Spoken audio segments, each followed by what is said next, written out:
Eu acho que tá ao vivo, né? Tem uma pessoa me vendo. Isso é bom. Bem, o que que acontece? Na introdução tem uma passagem de Tiago Maior que diz o seguinte: limpai as mãos, pecadores, e vós de duplo ânimo, purificai o coração. Tiago, capítulo 4, verso 8. Então, o que que acontece? Essa passagem, assim, na Bíblia, ela está dizendo o seguinte, aproximem-se de Deus e Ele se aproximará de vocês. Pecadores, limpem as mãos, e vocês que têm duplo ânimo, purifiquem o coração. Tiago, né, capítulo 4, versículo 8. Então, assim, Tiago era considerado Tiago maior porque ele era mais velho, né? E tinha um Tiago menor, que era o mais jovem, e depois, mais tarde, apareceu Tiago, o justo. Então, eram três, né? Então, por isso que eles tinham essa denominação. E Tiago maior, ele era muito próximo de Jesus, né? Tanto é que Jesus deu a ele um apelido. Assim, o Will Lima tá assistindo, agora eu fico mais seguro. Desculpa, gente, é porque eu não tô acostumado com esse ambiente do Facebook. Como Boanerges, né? Filho do trovão, né?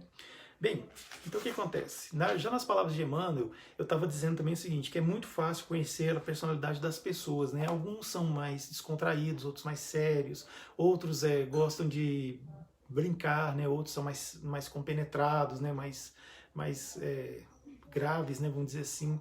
Tem aqueles que realmente são pessoas que você conversa e vê, demonstra muita inteligência, já tem aqueles que são mais contidos, né? Com relação a isso, e assim por diante. Mas essas expressões exteriores, elas guardam seus fundamentos no mundo interior. Então, assim, alguma coisa que eu ponho para fora, às vezes tem a ver com o que eu sou por dentro, mas às vezes nem sempre tem a ver com isso, né? Às vezes eu escamoteio, posso esconder, posso, né, tratar dessa forma. Então, nesse estágio evolutivo, somos portadores de deficiência íntima, que precisa ser retificada, ou seja, purificada. Então, assim, nós somos pessoas que temos os nossos problemas. Claro, a gente está num estágio evolutivo, nós ainda estamos no mundo de provas e expiações, né? Então isso quer dizer que nós ainda temos coisas para evoluir, temos ainda competências espirituais a ser adquiridas, né? A realmente desenvolver. E uma maneira interessante, que eu estava até falando na live anterior, lá no Instagram, é que nós temos, né, os pontos obscuros, né, de nós mesmos, né, nós também temos a luz, né, a claridade, nós temos, assim, oportunidades de melhorias, né, e já temos melhorias conquistadas, né. Então, assim, como que eu faço para diminuir essa obscuridade que eu tenho em mim? A melhor forma que tem de fazer isso é a gente focar na luz e não na escuridão. Porque quanto mais a gente aumenta a luz, mais a escuridão vai diminuir. O que é o mal? O mal, a gente aprende, né, na doutrina espírita, que o mal é a ausência do bem. Então é isso. O mal existe porque o bem ainda não chegou lá. Então, quando a gente desenvolve mais as competências espirituais para a gente conseguir ter mais bondade, a parte mais malévola de nós vai diminuindo, ou seja, ela vai sumindo.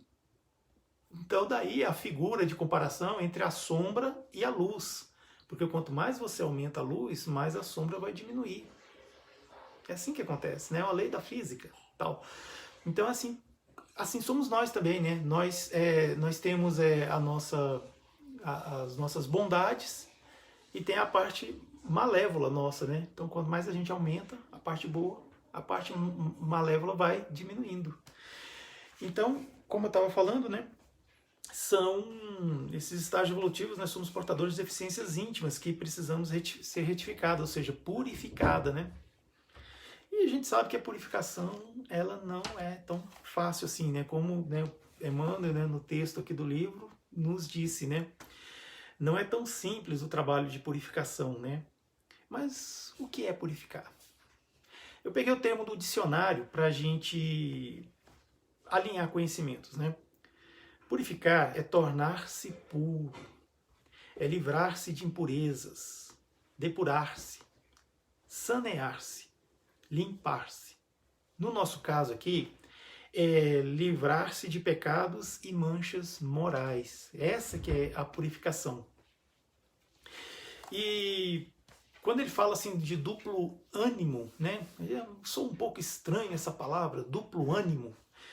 Bem, em outra tradução grega, a gente encontra que duplo ânimo é mente dupla. Ou seja, dupla alma. Porque ânimo vem de ânima. Ânima a gente sabe que é alma. Então, dupla alma. Mas como pode ser isso, né? Existem dois espíritos ocupando um corpo? Não tem alguma incoerência com relação a isso? Não. Vamos explicar melhor. Quando o nosso querido Tiago Maior fala de duplo ânimo, ele quer dizer que, por um lado, é alguém indeciso, muito variável e inconstante, né? A gente é uma pessoa assim que tá meio aqui, meio ali e tal. Mas, por outro lado, também, é alguém que ilude, alguém que em determinada situação fala de bênçãos, bendiz, mas em outras situações, o que faz? É aquele que amaldiçoa, né? Que maldiz, né? Maldiz é maldição, pois é, amaldiçoa, pois é. É aquele que usa as palavras de acordo com a conveniência, né? Aquela coisa. Também nos ensina espíritos que são pessoas desalmadas, desanimadas, né? Desanimadas é sem alma, desalmadas, né? A gente encontra no livro Boa Nova, de Humberto de Campos, uma passagem muito interessante de Joana de Cusa, que acreditam que foi uma das encarnações da nossa querida Joana de Ângeles. Então, Joana de Cusa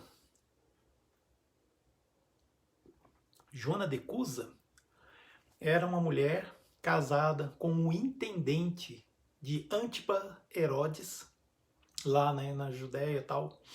E ele era um homem de negócios, né? Ou seja, ele era o representante do rei, né? Então, ele sim era uma pessoa de duplo ânimo. Por quê? Ele, como diz lá o Humberto de Campos, né, nesse conto, nesse livro, o senhor Cusa, vamos dizer assim, ele uma hora, ele falava com os judeus e falava de Deus, falava, né, de Moisés e tudo. Aí quando ele ia fazer negócio com os gregos, aí ele falava dos deuses gregos, né, que os gregos eram politeístas, né, então tinham vários deuses, então ele se referia a eles, né, com esses deuses que eles tinham, né, da mitologia grega, né, como a gente conhece. Se ele fosse falar com algum outro pertencente a alguma religião, deixa eu ajeitar aqui, porque parece que está querendo cair. Bom, ele também ia falar, tal, não, eu acredito, né, no seu Deus também, ou então se fosse a pessoa fosse, né, na época eu acho que não existia, né, mas se fosse o caso, né, um ateu, ele também ia falar que ele era ateu, ou seja, ele é aquele típico duas caras, né, como dizem, né, ou seja, é aquela verdadeira pessoa que acende uma vela para Deus e acende outra vela para o demônio, né, para quem acredita, né, que existe essa figura mitológica aí, né. Bem, então é nesse sentido que Emmanuel está nos dizendo sobre esses seres que têm duplo ânimo. É aqueles que realmente usa com a má intenção mesmo a sua sabedoria, os seus sentimentos, né, e tudo mais, né. Eu queria mandar um abraço aqui, agradecer pela Clarice Gonçalves, que está aqui, a Lúcia Silva, Solange, Neuza e o Will Lima. Muito obrigado, viu, por vocês estarem aqui. Eu acho que continua, né? Continua ao vivo, eu tenho que tomar cuidado. Bom, então assim, essas pessoas desanimadas, elas se deixam vencer pela primeira dificuldade, né? Esse ânimo dopre, né, como também é outra forma de conhecer o duplo ânimo, são indecisas, de fácil desânimo, né? Sua fé é fraca e vacilante, né? É bom deixar claro que nós não estamos falando aqui de pessoas que possuem o transtorno bipolar, que é uma doença. Não, nós estamos aqui falando de caráter. Isso, estamos falando de caráter. Então, assim, nesse sentido, Lembra que falamos lá atrás que esse mundo externo aqui que a gente tem, ele tem a ver com o mundo interno? Pois é. Então é aquela coisa de se retificar. Tem pessoas que conseguem ser autênticas, outras não, né? Exatamente, e o que não é fácil. Jesus, ele purificou o templo de Jerusalém. Vocês lembram da passagem que Jesus expulsou do pátio do templo de Jerusalém os cambistas? Pois é, Jesus, né, dizem que tomou de um chicote ou de uma vara e expulsou os vendilhões do templo. Mas o que incomodava Jesus era estar as pessoas lá vendendo, ou seja, trabalhando? Não, definitivamente não era isso. Conhecendo Cristo um pouco, como nós conhecemos, não era isso que o incomodava. Nós sabemos que os vendilhões do pátio do Templo de Jerusalém eram pessoas que vendiam lá animais para sacrifício. Mas esse pátio era usado antes para pessoas que vinham conhecer o Templo de Jerusalém e queriam conhecer mais sobre o monoteísmo, né? Sobre esse Deus único. Porque nós sabemos que as religiões tinha sempre o politeísmo, né? Então eles iam conhecer, entender como é que funciona isso, né? Um Deus único, né? Como pode ser, né? Que Deus é esse e tal, né? Ele reúne em si todos os poderes dos outros deuses e tal. Bem, é o que acontecia. Só que aí, com o passar do tempo, vinham pessoas de longe mesmo, assim, e elas queriam sanar seus pecados, seus males, ou seja, se purificar. E muitas vezes não tinha tempo de trazer o quê? Para fazer o ritual deles lá, que era sacrificar animais, eles não tinham como trazer animais, né? Então eles traziam uma reserva em dinheiro, alguma coisa. Então, assim, quem tinha muito dinheiro, lá mesmo no pátio, comprava um boi, comprava um asno, podia comprar um animal de médio porte. E aqueles que tinham pouco dinheiro, compravam o quê? Compravam uma ave, um pássaro. E levava lá para o templo e lá era sacrificado. Então, com esse ritual externo, a pessoa achava que se purificou, porque ela tinha cometido algum mal, tinha feito alguma coisa errada contra a lei de Deus, né? Contra o decálogo, né? Mosaico, né? De Moisés. Então, quando ele sacrificava esse animal dentro do templo lá de Jerusalém, ele acreditava que estava purificado. Nós sabemos que entre nós tem pessoas que vão à missa ou vão se confessar com um padre e sente que tá livre, tô quite, ou seja, tô zerado. Já posso cometer novas falhas aí, posso me sujar um pouquinho porque eu já tô zerado.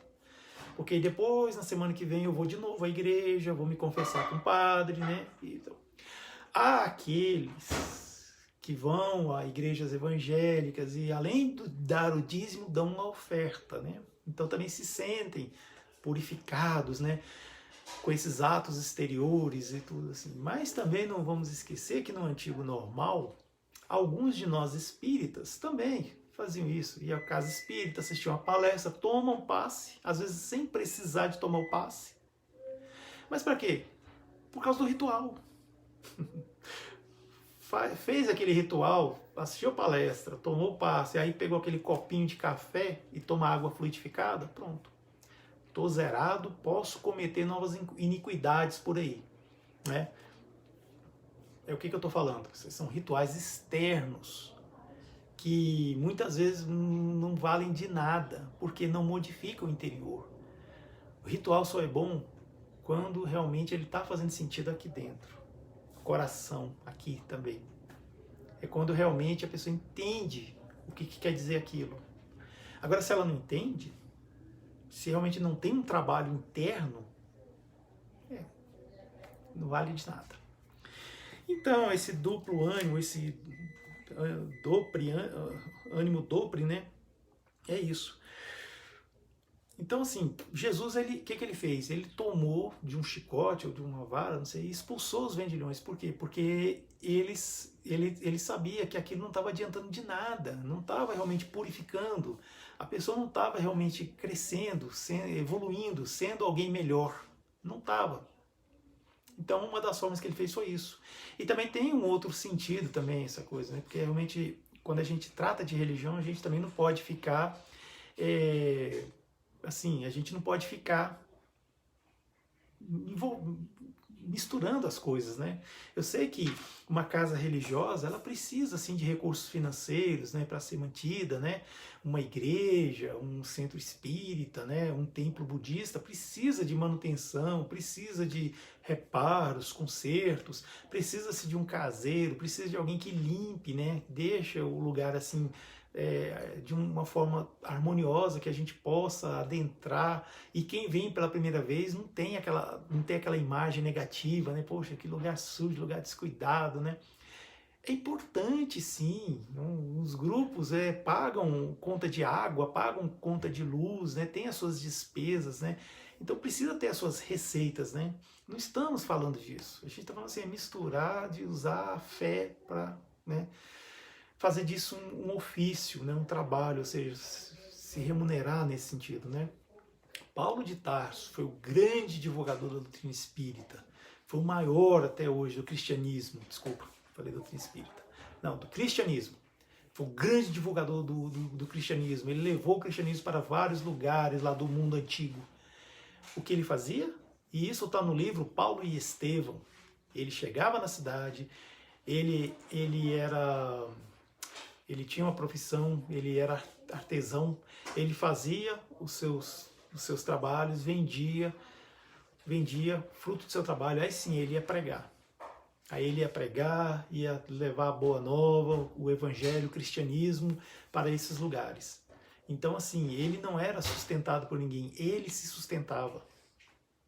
É um aprendizado muito bom.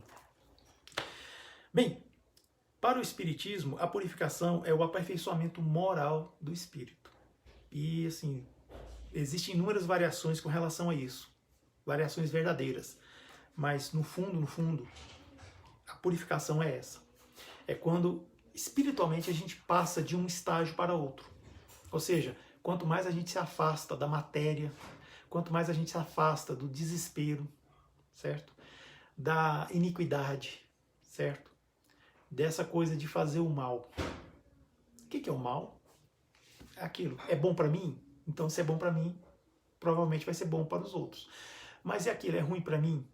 Provavelmente vai ser ruim para os outros, né? Ou seja, amar o próximo como a si mesmo. E a Deus sobre todas as coisas. Percebe que existe uma triangulação aí? Eu, o próximo e Deus.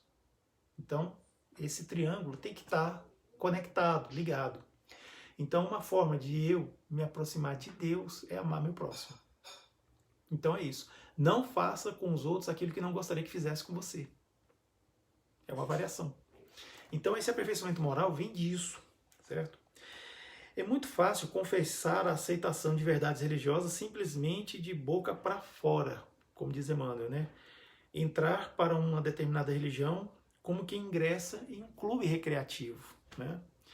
Infelizmente a gente vê isso, né? Não só no espiritismo, mas em outras religiões, né? As pessoas frequentam como se fosse um clube, sei lá, uma coisa de diversão, né?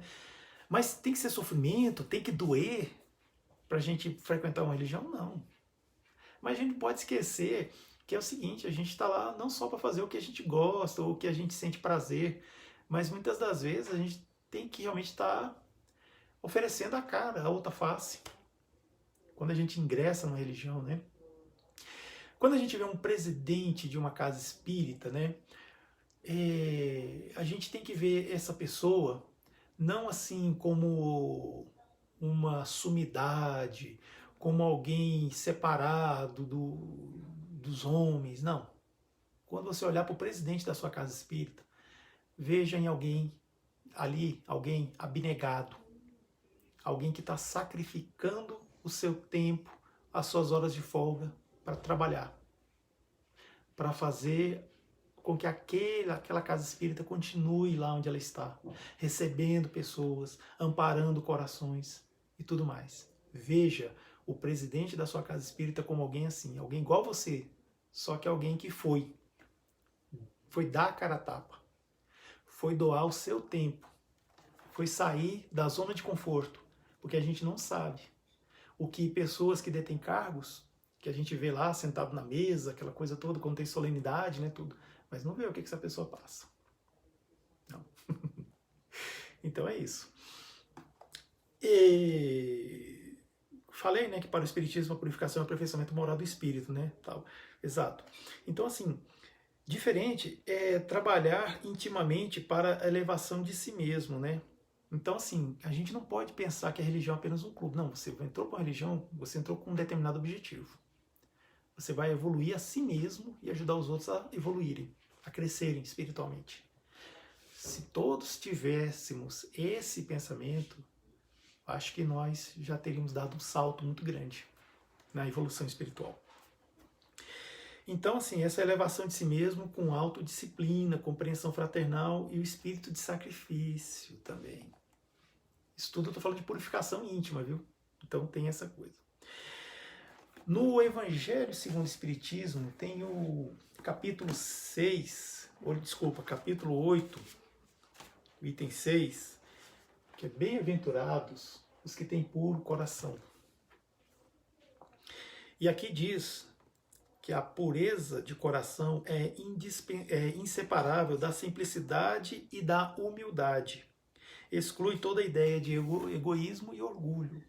Então, isso é mais uma prova de que quando o Espiritismo bate no orgulho e no egoísmo que existe em nós, não é à toa. Porque eles são o pai, são a mãe de todos os vícios, todos os sentimentos ruins. O orgulho e o egoísmo. O que é orgulho? Orgulho é eu acreditar apenas em mim. E acreditar que eu sou tão bom, que você não precisa saber que eu sou bom. Eu nem me dou o trabalho, porque eu sei que eu sou tão bom e você não vale nada. Isso é orgulho.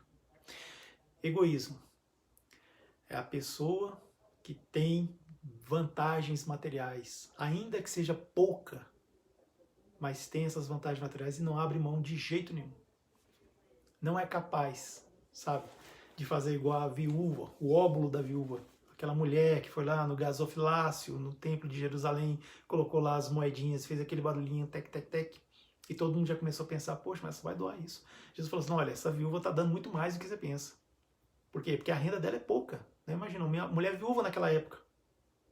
Né? Não tinha quase condições nem de viver. E ela deu 3 denários lá, 3 moedas. Então foi uma doação enorme. Ou seja, ela estava dando mais de 80% de sua receita lá. Ao contrário que vi pessoas jogavam várias moedas, fazia aquele barulho, porque era cobre, né? Então metal, assim, fazia aquele barulho enorme. Só que a pessoa não estava dando nem 5%. Então Jesus ele quis chamar a atenção para isso, né?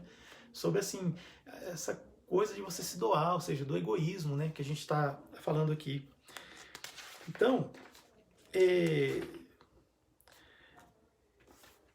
eu queria chamar a atenção para essa parte da verdadeira pureza, mãos não lavadas, que é o item 8 do capítulo 8, que Jesus ele tinha recebido um convite, né, dos fariseus para um jantar. E Jesus não foi sozinho, ele foi com alguns discípulos, né? Então, chegando lá, o fariseu estranhou, porque o Cristo não fez o ritual de lavar as mãos, né?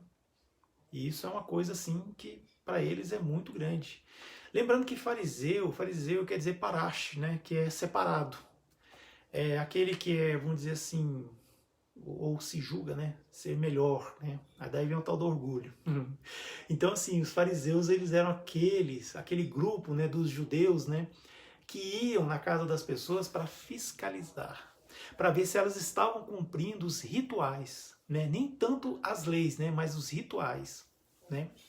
Que os judeus tinham ou ainda têm, né? Então, um dos rituais era esse, era de pegar uma bacia, um recipiente com água e simplesmente passar a água nas mãos, enxugar e sim comer, né? Porque naquela época não existia talher, comia-se com as mãos, né? Rasgava-se o pão, tudo, e comia. Só que quem se apresentava vamos dizer assim, à mesa, né, das refeições, ao lugar, né, o espaço de refeições, já estava com as mãos limpas. Então uma coisa que é bom dizer é isso, que tanto Jesus quanto os seus apóstolos lá, eles estavam com as mãos limpas, mas tinha o tal do ritual. Então o fariseu ficou pensando naquilo, né? E Jesus foi logo, Jesus lia, né? Ele via o coração das pessoas, né? Então, assim, viu que ele tinha estranhado, né? Aí ele falou, né? Mas os seus discípulos não vão lavar as mãos? Aí Jesus falou assim, mas, assim, Jesus falou, né? Não, nós não vamos fazer esse ritual, mas vocês também não respeitam a lei de Deus, né? Lei de Deus. Porque tem uma parte na lei de Deus lá, no decálogo lá mosaico, que diz, honrai pai e mãe, a fim de viverdes longo tempo na terra que vosso Deus vos dará. Só que os fariseus, esses fariseus, eles acreditavam o seguinte, que se eles fizessem os rituais corretos, eles não precisavam honrar pai e mãe. Eles não precisavam ir lá sustentar o pai e a mãe. Eles não precisavam doar um pouco da sua renda para esse pai e para essa mãe. Quer dizer, eles desrespeitavam a lei de Deus em detrimento de um ritual. Ritual externo, que, como eu falei lá atrás, não fazia a transformação aqui dentro, ó, né? Então era isso. Então, assim, foi nesse sentido que Jesus teve com esses fariseus essa conversa, né? Então, a verdadeira pureza, mãos não lavadas, é nesse sentido. Então, Jesus, ele deixava sempre muito claro isso aí. Aliás, o Cristo, ele era fenomenal, né? Vamos dizer assim, né? Jesus era manso igual um pombo, né? Porém, ele era mais perspicaz do que uma serpente, né? E a gente vê diversas passagens aí do Evangelho, principalmente os fariseus, né? Tentá-lo, né? Ou seja, né? Fazer com que ele caísse em pegadinha, né? Vamos dizer assim. Mas ele sempre já sabia, né? Da malícia, né? Desses homens, e Jesus colocava eles no seu devido lugar, né? Assim foi com a mulher adúltera, né? Que atire a primeira pedra, quem nunca tiver pecado. Assim foi com a moeda lá, né? Se devia pagar impostos ou não devia pagar, né? E aí? Não, quem está aí quem é essa face aí na moeda? É o César, né? César é o imperador, né? Então, dai a César o que é de César e a Deus o que é de Deus. E assim Jesus foi. Sempre, né? Colocando essas, né? Verdades. E essa aí foi mais uma, né? Das mãos não lavadas, né? Assim, né? Vocês se apegam demais a rituais exteriores, mas esquece do interior. Daí vem a purificação íntima, daí vem o duplo ânimo. Os fariseus daquela época eram pessoas de dupla alma, de dupla mente, ou seja, de duplo ânimo. E, né, a verdadeira pureza não está somente nos atos, mas também nos pensamentos, porque aquele que tem puro coração nem sequer pensa no mal. Jesus condena o pecado mesmo em pensamento, porque é um sinal de impureza. Olha só. Como que a gente consegue controlar nossos pensamentos, né? Não dá. A questão é a seguinte, é não aprofundar nos pensamentos. Pensamentos ruins vêm. Sei lá. Os urubus, eles sobrevoam aqui as nossas cabeças, né? A gente não pode fazer muita coisa com isso. Agora, a gente não pode deixar que eles pousem na cabeça da gente e façam ninho, né? A gente não pode deixar. Então é nesse sentido que Cristo coloca. A gente está sempre se vigiando, se policiando, né? Daí que a gente pensa? No vigiai e orai, né? O que é vigiar e orai? Vigiar é o sentinela, que está sempre atento, sempre olhando. E orai é os nossos exércitos, né? Então, assim, quando a gente vê que o mal está chegando, então a gente chama o quê? Os nossos exércitos, a gente faz uma oração, a gente se fortalece e a gente resiste. Sei lá, a gente está no trabalho, na faculdade, em casa, alguém chega, sei lá, alguma coisa e grita, sabe, dá aquele berro. A tendência é a gente estourar também, né? Estourar junto, né? Ou seja, se envolver emocionalmente com aquela pessoa, né? A nossa tendência é essa, mas quando a gente está vigilante, a gente não se envolve. Não é ele que vai definir o meu humor, né? O meu humor tá bom, tá bem, tá legal, é porque eu quero. Não é porque ele chegou mal-humorado que eu vou ficar. Não é, eu não vou ficar alegre porque o outro está alegre. Só por isso? Não, eu vou ficar porque eu quero. É assim que tem que ser. Então é nesse sentido que o Cristo fala pra gente sobre essa questão do pensamento, né, de ter a pureza do coração. A lição das mãos não lavadas, né, a verdadeira pureza, ela é encontrada em Mateus 15, né, de 1 a 20. Né, cuidar do exterior e deixar o interior sujo. Então é por isso que Jesus chamava a atenção lá, né. Aqui entra a purificação íntima, que podemos dizer também ser uma consequência, sabe de quê? Daquilo que nós espíritas falamos muito, né? E os espíritos tanto também nos ensinam, que é a Reforma íntima. A danada da reforma íntima, né? Que muita gente tenta engarrafar. Como se isso fosse uma coisa que você engarrafou, acabou, né? É como se fosse um direito adquirido, né? Ou seja, fiz reforma íntima, acabou, não preciso fazer mais nada. Aí a gente tá voltando lá para aquela coisa do ritual, né? De se apegar às práticas externas e esquecer daqui dentro. Reforma íntima não acaba. Reforma íntima não é um lugar que a gente chega e pronto. Não. Reforma íntima é uma conquista constante. Todo dia a gente está se reformando, todo dia a gente está fazendo isso. Todo dia a gente alcança e tem que alcançar de novo. Exatamente. Vamos fazer aqui uma analogia, uma casa, né? Você muda para uma casa sua própria e tal. Passa-se o tempo, precisa fazer uma reforma. E reformar não é só pintar, não. Pintar, passou uma demão de tinta, pronto, reformou. Não. Aí vai continuar os vazamentos, vai continuar as rachaduras, aí vão continuar as goteiras, né? Aí vai continuar os fios desencapados, que pode virar um incêndio. Não. Definitivamente reforma não é só a parte exterior. Reforma é dentro. Igual a gente falou, né? Reforma é íntima. Então a gente está sempre, constantemente se reformando, fazendo essa reforma. Então, uma hora você reforma um quarto, né? Ajeita a janela, ajeita as paredes, tal, vê a fiação, aquela coisa. Aí depois você vai para a sala, dá uma reformada na sala, depois vai para outra coisa, tal. Passa o seu tempo, você tem que reformar de novo o quarto, tem que ir com outros cômodos, né? Então, tal. E quando a gente reforma, é muito comum a gente incomodar o vizinho, né? Às vezes acontece, né? Às vezes até chega e fala, eu vou fazer uma reforma e tal. Cai uma poeira lá, cai um tijolo, né? Então, isso acontece com a gente também. E quando a gente mora junto, né, com a família, é isso, a gente está se reformando e às vezes acontece uma poeirinha, respingar na esposa, no esposo, um tijolo cair ali no filho, na filha, né, no irmão, na irmã. Então, assim, é aquela coisa, a gente bota aquela plaquinha, né, assim, ó, desculpe os transtornos, estamos em reforma íntima. Igual a gente faz com a casa, né, também. Mas, assim, claro que ninguém vai ficar andando com a camisa, uma placa pendurada no pescoço, não. É simplesmente para entender que quando a gente está fazendo reforma íntima, às vezes alguma coisa, né, tá mudando. E a intenção é essa, né, é se melhorar. Então, quando a gente faz a chamada reforma íntima, é isso. Mas voltando ao texto de Emmanuel, né, limpar as mãos é retificar as ações do plano exterior e purificação íntima e limpeza de sentimentos no recinto sagrado da consciência, como Emmanuel falou, né? E isso não se faz somente à custa de palavras brilhantes, né? Então, assim, é o recinto sagrado da consciência. Eu não preciso falar para ninguém que eu estou me reformando. Eu não preciso comunicar. Na verdade, né? Eu falei aquela hora lá e tal, mas faz. É até bom fazer calado, sem divulgar, né? Sem ficar falando, assim, estou me reformando, não sei o quê. Muitas vezes a gente até atrai provas, né? Mas assim, a gente tem que tomar cuidado, né? Com essas coisas, né? E existe um psicólogo e palestrante, né, espírita, chamado Rossandro Klinger. Ele tem um livro muito interessante que recomendamos a leitura, chamado Eu Escolho Ser Feliz. Faz uma relação direta entre termos autoaceitação e a felicidade. Então, assim, tudo isso começa, a autoaceitação, ela começa com auto-perdão. Perdoar, né? A gente deve perdoar sempre, né? Porque a gente perdoa o próximo, porque a gente também necessita de perdão. Mas a gente necessita do perdão não é dele, não, também, somente dele, não. Sim, precisamos do perdão dele, do próximo, do outro.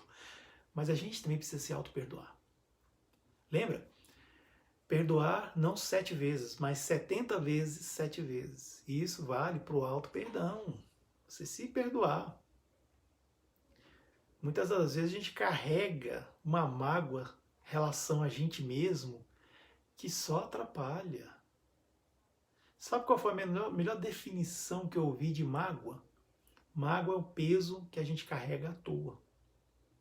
É como se a gente tivesse assim, sentindo tanta culpa, que a gente pega uma mochila e enche de pedra pesada mesmo, e bota nas costas. E vai trabalhar com essa mochila, Vai para a faculdade com essa mochila. Vai para diversão com essa mochila. Vai para o centro espírita com essa mochila. Vai para as reuniões de família com essa mochila. Sabe?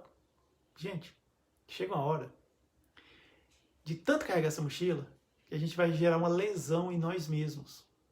A gente vai gerar um mal, uma doença. Isso no plano emocional, esse peso à toa que a gente carrega, gera doenças também. Primeiro, doenças sentimentais que depois somatizam, passam para o corpo. Aí tá lá, né? Instalado. Uma doença autoimune, um câncer, ou outra doença que a gente nem sabe às vezes a origem. Muitas vezes não é nem para a gente ter adquirido essa doença, mas adquiriu aqui, nesta vida. Não é coisa de vida passada. Então é nesse sentido. Não é só à custa de palavras brilhantes que a gente consegue fazer essa purificação, mas é no recinto da consciência. Então, assim, eu estava falando, né, sobre Rossando Klinge. Então, do auto-perdão, a gente evolui para o auto-amor. A gente começa a se amar. Por quê? O que é o amor? O amor é quando você conhece aquela pessoa e você sabe das fraquezas e das forças que ela tem. Mas aquilo te agrada. Então você ama. Isso vale para você também. Você conhece as suas fraquezas, suas forças, e você começa a conviver com isso. E começa a se amar. No sentido também, claro, de aumentar suas forças e diminuir suas fraquezas, né? Claro. Aumentar sua luz e diminuir sua obscuridade. É nesse sentido. E por fim vem a autoaceitação. Né? É assim que ele propõe no livro. Como eu falei, né? Conhecer suas... Opa! Voltou? Voltou, né? Isso. Deu uma coisinha aqui na tela. Conhece-te a ti mesmo, né? Reforma íntima constante, é assim, purificar-se com frequência. Então, assim, como diria Chico Xavier, né? O problema não é você se sujar, o problema é quando você se suja e não se limpa.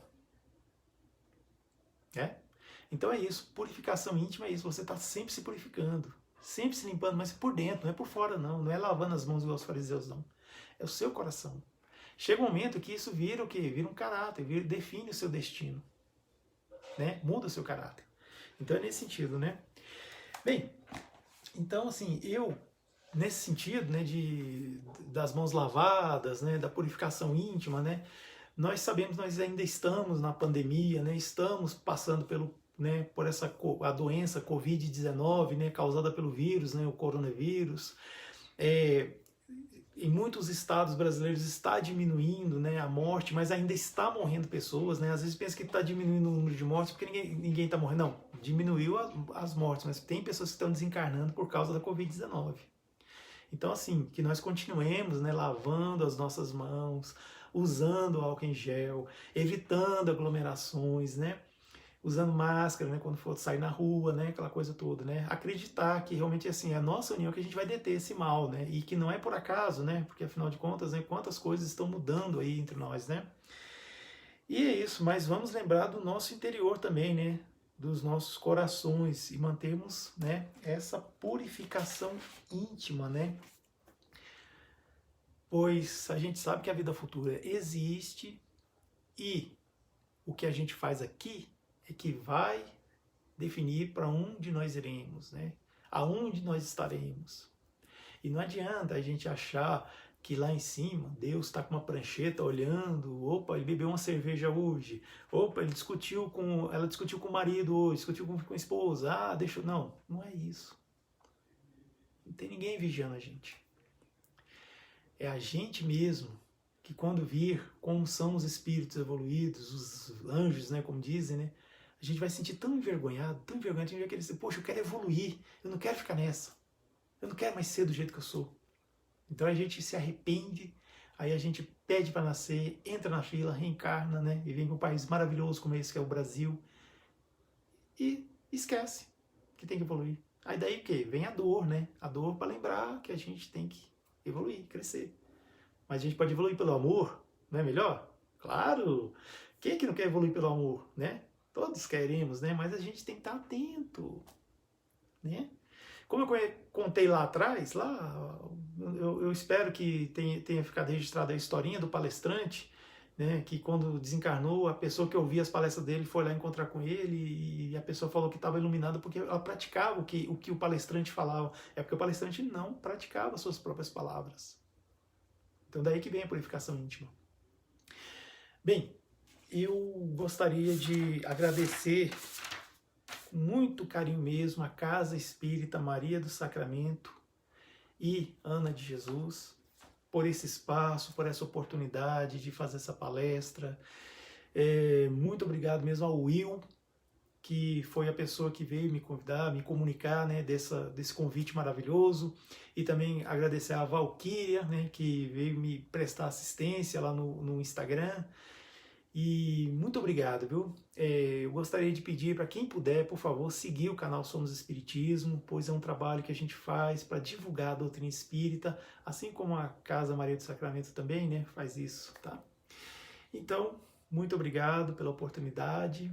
E eu gostaria de pedir para que quem se sentir à vontade, fechar os olhos novamente, respirar lenta e profundamente, e assim agradecer pela oportunidade dessa reunião pública, à distância, remota, por essa oportunidade das palavras que aqui podemos dizer, pela assistência dos bons amigos do mundo espiritual que estiveram aqui conosco, nos intuindo, nos ajudando, nos envolvendo com seus fluidos e seu amor. Muito obrigado. Que assim seja. Então eu vou concluir aqui a live, viu? Mais uma vez, muito obrigado. Tchau.